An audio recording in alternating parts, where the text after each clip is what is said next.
All right, so one of the most common questions I get for Q&A is, do I have any advice for young YouTubers or starting YouTubers? Number one, most important thing is to be authentic, be yourself, and try to figure out who you are as a creator. I mean, this is the same thing I say, regarding painting. One of the biggest challenges is to figure out who you are as a creator and then be true to that. If you are inauthentic or you're fake, you're not fooling anybody. People can tell instantly. And I think one of the things that's great about YouTube and one of the big appeals is it's a view into somebody's life maybe, or into their thoughts in a very genuine way, and that's what works, as opposed to say a movie or something where people are portraying a character. People are going to come to your YouTube channel because they're interested in you and what you have to say and what you have to share.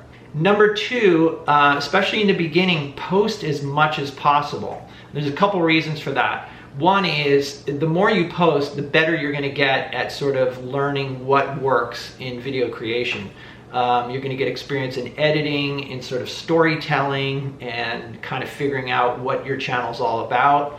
The other thing that's great about that is you're more likely to get subscribers and people revisiting your channel if you have multiple videos out there, and the more the better. I remember in Emma's case, she was posting videos and she had like maybe 30 subscribers in the beginning. I had more subscribers than her, believe it or not, for probably a month, but then obviously hers took off. But it was very discouraging for her in the beginning because it seemed like nobody cared and no one was paying attention. And I said, this is a good time for you to figure out who you are as a creator.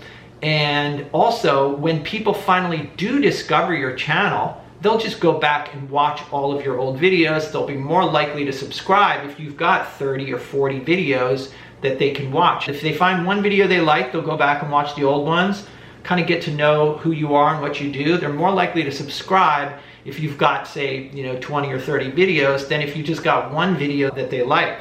Number three is make sure your videos are actually watchable. In other words, try not to have a shaky camera. There's a lot of times I've seen videos with people who I think, okay, this is an interesting person, but I'm getting motion sickness just trying to watch. So it's not like you have to have the fanciest equipment. It's not even necessary. In fact, I started with like $100 ELF camera. You can use your phone. I used my phone for a while. Only problem there is that video files are big and you'll fill up your phone in no time.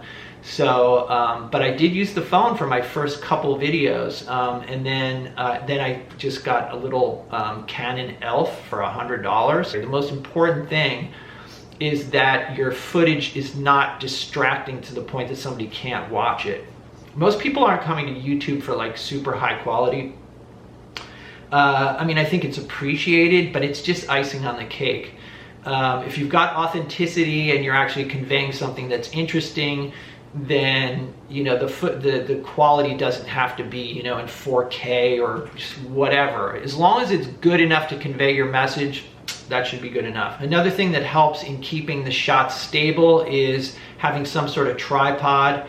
So you can have a certain amount of your shots, like what I'm doing right now. You set up a tripod and I'll talk to the camera, and that can be a little tabletop tripod or even a larger one, whatever works for you. But having some kind of what they call locked off shots where your camera is stable. So a tripod is really helpful for that. Okay, so the next thing is thumbnails and titles. This was something that Emma got right away, but I was slower to come to this. Like, I just felt like, and I'm this way with titling my paintings as well, I always felt like I didn't want to be sensationalistic or over the top with my titles.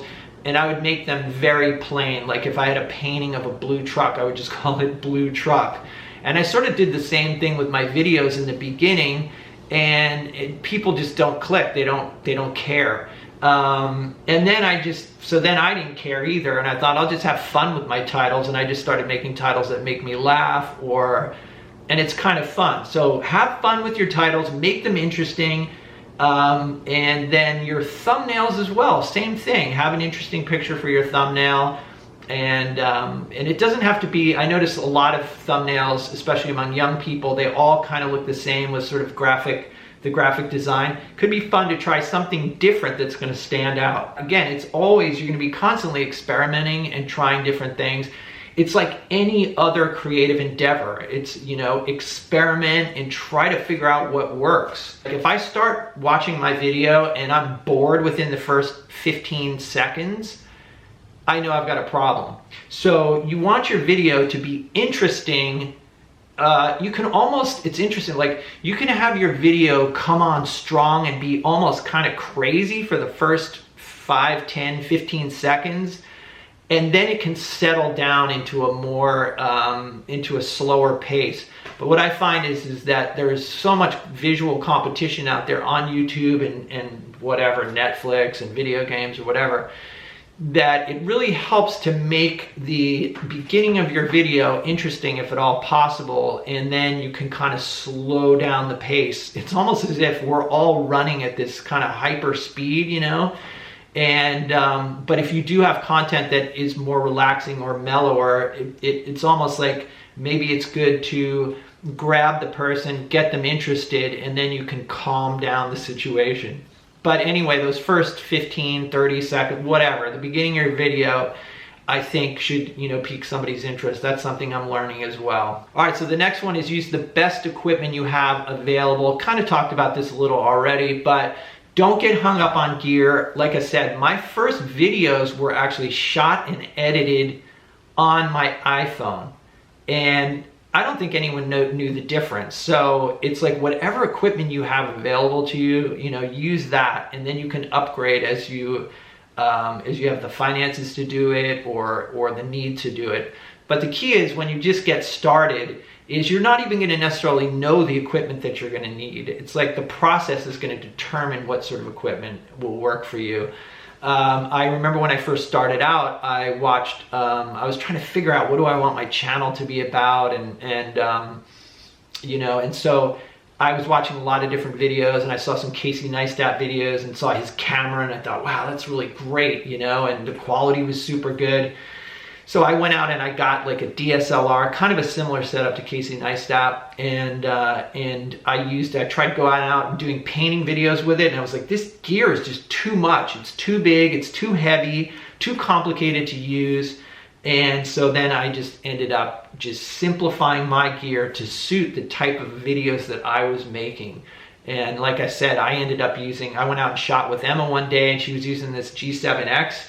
And she's like, oh yeah, all the beauty gurus use this for vlogging and for their videos. And I'm like, I saw the footage and I was like, wow, man, the quality is good. Had this sort of dreamy quality to it. I was like, oh, that's really cool. Okay, I'm gonna get one of those.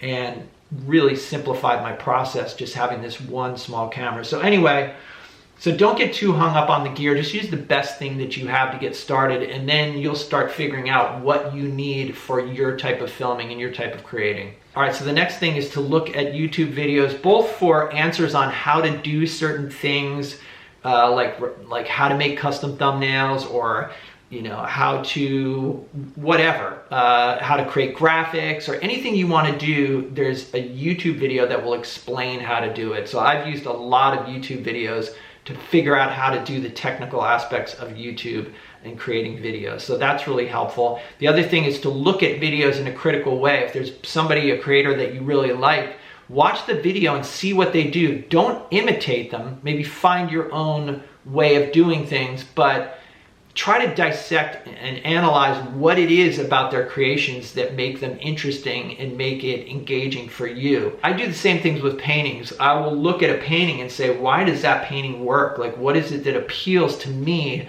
about that painting? And it's not like I'm going to imitate it directly, but I'll try to take some of those elements and understand what those elements are and try to put that into my work in my own way. Again, just want to re-emphasize being yourself and finding your own way of doing things. Okay, so the final thing is to be patient. I remember when Emma started her channel, like her first month, like I said, she didn't get a lot of subs and not even a lot of views.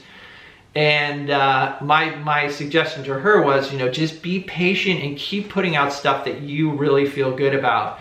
I think a lot of people view YouTube, they see the success of some of the bigger YouTubers and they want to be huge. There's certain things that happen to you when you get big that are not so great. like, you know, when you start getting up around 1 million subs and everything, you're making good money, but you're also getting a ton of hate. People will start making bad videos about you because they know they can make money if they just, you know, if they drag you in some video or come out and say some, you know, spill some tea, you know, or talk some trash or whatever.